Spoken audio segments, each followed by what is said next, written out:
Yes, Dostoevsky, Keats, William Shakespeare, Martin Amis, who's written one of my, well, actually my favourite book, Money, and one of my least favourite books, The Information. These are all dead writers. And they're also, let's be clear, they are, and they're also, it's also a group of roister-doistering, stylish young rapscallions from London, also, of course, called Dead Writers, and led by mainspring Paul Sheen, who's written to me to say maybe I'd like to have a look at the band. He's written to me a couple of times, and the first time I thought, oh, well, all right, well, I mean, yes, I'll pick that up sometime. And then I stupidly, awfully, horribly forgot.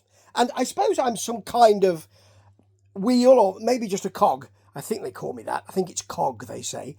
In the music business, writing for magazines and doing this here podcast, Steve Swiss Rambling Reviews.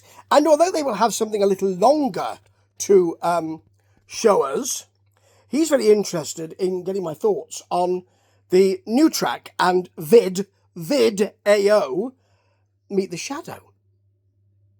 He's quite right to wonder what I'd think, because he's probably quite proud of it, because it is blooming good.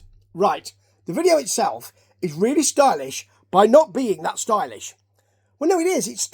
What I mean is, by not having too much that pulls focus and takes the eye away from the band, who look fantastic in black and white in a studio.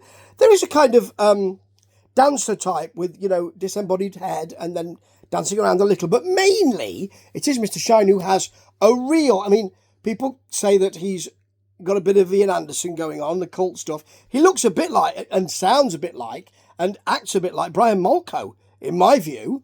And there ain't nothing wrong with that, to use a double negative. So the band are just in black and white. I say just in. Looks great. They're dressed in white. It's filmed beautifully. There's no graininess here. There's no grains. It's simple, but it's lovely. And they're really throwing some superb shapes. The song itself has a bit of goth in there, goth light. It's got one of those big basses that's got the twanginess of Mr. Hook from New Order, and a little bit, that kind of goth light feel. It's got a bit of indie. It's got a bit, it's actually got a bit of that 80s feel to it.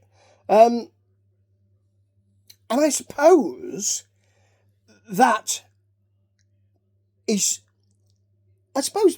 pushed to one side, muscled out of the way for a beautifully melodic, almost kind of clubby chorus with a lovely sing-along catchy feel that just keeps you going. There's nothing that's overly, again, I'll use the phrase focus pulling here. This is all for the song. So although it's quite simply constructed, it's a kind of band that make you think, they're going somewhere, these folks. They look like they're going somewhere. They sound like they've got a lot more to offer than this, even though this is rather nice. And I actually feel I want to be along for the ride. I feel like I'm at the basement of something. And I think they're going to go somewhere big. They look fabulous. They sound fabulous.